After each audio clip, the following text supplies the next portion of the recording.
Va-t-on vers une sortie de crise en Guinée-Bissau? À l'heure actuelle, il est difficile de répondre par l'affirmative à cette question. En effet, depuis le 24 octobre 2016, le président José Mario Vaz consulte les forces vives du pays en vue de trouver un chef du gouvernement. 3 noms circulent déjà et le choix doit se faire sur l'un d'eux pour sortir le pays de l'impasse politique. Sur la base des 3 noms proposés par le président de la République, toutes les conditions requises à Conakry pour le choix d'une personnalité ont été remplies.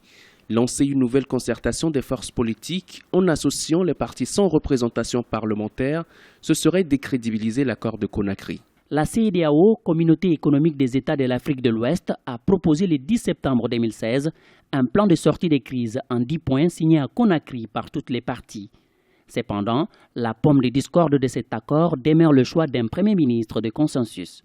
Du côté de l'opposition, le Parti de la Rénovation sociale estime que le consensus doit être trouvé au sein de l'Assemblée nationale.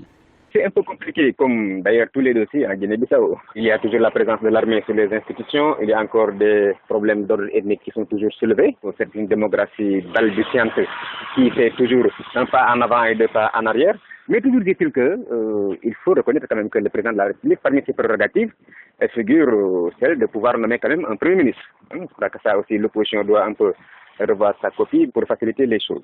Parce que si elle se cramponne sur cette position, cela peut pousser donc le président à la radicalisation et peut-être même aboutir à des conséquences incalculables avec une crise majeure qui pourrait encore impliquer les démons de l'armée ou bien d'autres entités sociopolitiques de la nation.